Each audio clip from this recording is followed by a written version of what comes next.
I remember when I first started. So when I first started, I was on the interim. So it was in my first few months. I remember a client coming in. She wasn't speaking with me, but she was speaking with one of the workers. And I overheard what was going on. And she was telling her story about, her story of abuse. And as she's telling it, I'm getting excited, I guess is a word I can use, where I'm like, okay, we need to go out and we need to do something about this. We need to go get him. I was ready to throw her in my car and say, okay, show me where he is, because we're about to take him down. Laurie Sheill has been the executive director of the Center Against Abuse for 13 years. Here, Mrs. Shiell recalls a memory from her early years at the center with a client. She was saying how he had did this, how he did the other, everything. And as I'm listening to my colleague respond back to her, and how she was responding to her, and how she was receiving information from her, and then, asking her questions on top of it. And I remember afterwards saying to myself, oh, I would have handled that all wrong. I would have totally handled that wrong, because I'm ready to go fight for her. I'm ready to rescue her. I was ready to take him out, and knowing today what I know, of course, that's totally wrong on how we handle matters. People think we rescue. We don't rescue. We give you information and you get to decide what's best for you. So technically, we don't rescue. We help you, we assist you, but we don't rescue you. You actually rescue yourself. We give you the tools in order for you to make decisions that you haven't been able to make. Because what domestic abuse is power and control. And if we rescued you, you still will have somebody controlling you. So we give you an opportunity to take back your power, take back your control, and make your own plans and make your own steps for what is best for you, what is best for your children, what's best for your family. Yeah, so that helps. But yes, I hear some stories and I'm still like, let's go get him. Or even, let's go get her sometimes. But that is always in my mind. I keep it in my mind, keep it afterwards, because the immediate response is, how can we help you? As I mentioned before we started recording, I have gotten a lot of responses when I talked about it on my Instagram, and how people found the police to be extremely unhelpful when they go to either the house residence or they just show up at the police station. Can you speak a little bit to how possibly the people that you take in, their experiences with the police? Definitely, over the years, there have been a lot of experiences with the police that have not been good. It has caused us even to go with clients to the police to ensure that they receive the help that they need. And I think part of the problem is that most police believe that people know what they're supposed to do, and people don't know what they're supposed to do when they go to the police. They don't know that in order to make a full report, it has to be a written report. So people think, okay, the police came to my house and I told them everything that happened, and then nothing happened.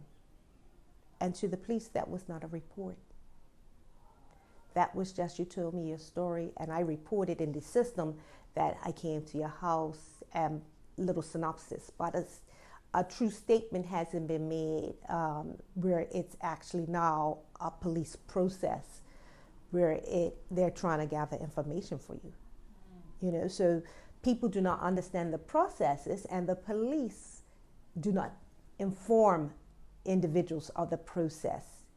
So if I come to your house as a police officer and for a domestic, I'm going to get some information from you. Then I'm going to say, well, would you like to press charges?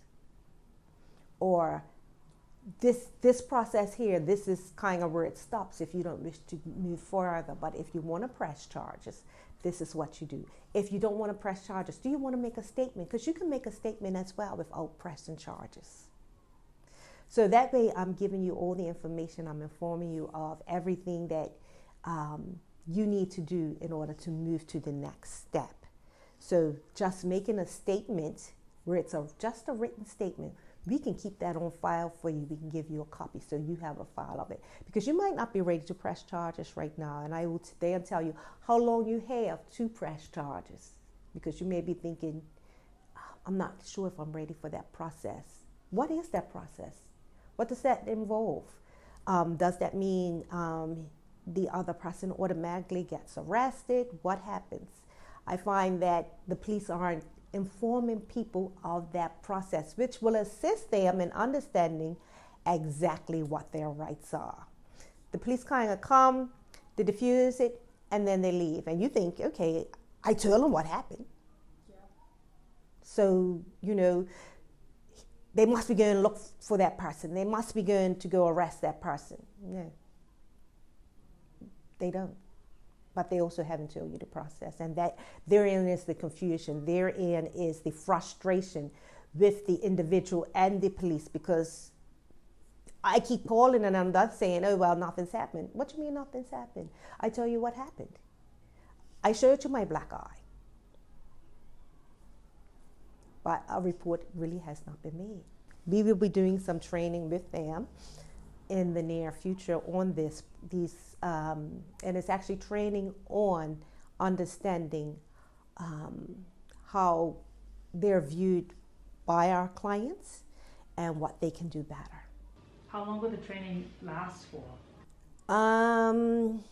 When you say last for, what do you mean? Like a couple of months? Will it be yearly? Will it just be one time and done? I'm hoping that this will be an annual training, whether it's new recruits, whether it's refresher training.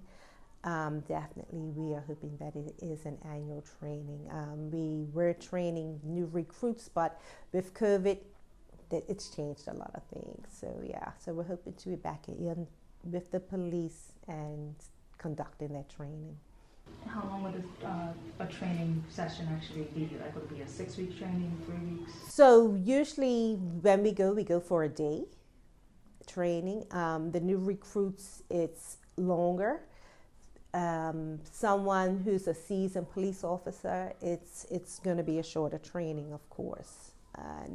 And we don't just do it by ourselves. We'll, of course, have the domestic violence liaison officer with us, because she is our go-between for us and the police. And so she also gets complaints in reference to her fellow officers that she has to manage and handle as well. Okay. Do you believe that just one day of training is sufficient? 1 day of training, I think, is sufficient. However, we have to put in some type of follow-up. We're in, okay, let's see what the complaints are. We need to assess, how did the training go? You can't assess the training in the training. So we have to put a mechanism in place in reference to follow-up. Were there complaints? Were the complaints after? Did they go down? Did they increase? And it's specific with those individuals that completed the training. So definitely working on putting in some type of mechanism in order to assess how that training went. Because it is about changed behavior, and sometimes the behavior may not change immediately, but if you have a partner that is working with you and they say, okay, no, we need to do it like this, or you're helping each other along the way, yes, eventually that behavior is going to change. You're going to change your pattern. You're going to change how you do things when you understand it from the standpoint of the client. It's important that, our first responders are trained correctly in how to handle matters and how to understand domestic violence matters. And when they go to somebody's house, whether it's for the 10th time, that they provide the services as if it was the exact first time and they had never seen that individual before. Because that may be the one time that the person has finally built up the trust with that police officer to say, okay, I trust you now. I'm ready to do something. I'm ready to actually allow you to have space in my story. Now, from what I've just been hearing about the police, unfortunately, yes, there is a major distrust right now within the community and the police. A lot of it does have to do with, over the pandemic, they were enforcing a lot of laws. Obviously, people didn't quite like that very much, or even the amount of, violence and open cases there are still and everything like that. So a lot of people are, on eggshells when it comes to police. Yeah. And especially when it comes to domestic abuse and how they handle the situation. I know for a fact that this one-day training session is not going to go over well with, the community hearing that, because they obviously see how embedded it is within the system, how they treat others. And I mean, I posted all the stories that I got that people allowed me to post anonymously, and it was a very large percentage. And how they handle it, it's going to take more than just one-day training session for people to actually think that you guys can handle that the police can handle these situations. Yeah, it's a relationship with the police that we have built up over the years, and we're hoping that that relationship will become stronger and stronger, and that they will see the value in consistent training, consistent refresher courses, and themselves monitoring police officers and how they respond to situations, and also empowering the community to feeling confident about when an officer comes to their home and how it is handled, that it will be handled correctly, that they will be assisted, that they will be supported. And supported doesn't necessarily look like that they put the other person in prison, Supported looks like, we're here to help you. This is how we can assist. This is the box I'm able to work in order to assist you. Because once a person understands up front what the parameters are, then they're able to work within those parameters. Sometimes parameters can be tweaked, but those policies and procedures, the regular Mary Jane and Joe Blow do not know what the policies and procedures are for the police. And so it's the responsibility of the police to inform the community. When I show to your house, I need to be informing you what you are able to do and what you aren't able to do, what I am able to do for you as an officer and what I'm not able to do, what the full process is. So if you press charges, this is how you press charges. This is then what happens to your statement. Your statement then gets taken to the Department of Public Prosecutions. They get to decide if this will move forward as a case or not the police. But it's based on some evidence that it goes with. What is your role as a police officer? Do you collect evidence? Does somebody else collect evidence? So there's a whole lot of moving parts that the public have no clue to, but if I'm your client, I need to understand all those moving parts. I need to understand, why is it I can only deal with you, but you've just gone on vacation? And somebody's saying to me, oh, well, they don't come back to 2 weeks later. So nothing can be done. No, something can be done. So we need to do away with, because that person's away, my case has to be on hold. No, this is a priority to me. I am the client. But what we've seen since the pandemic is that we've seen our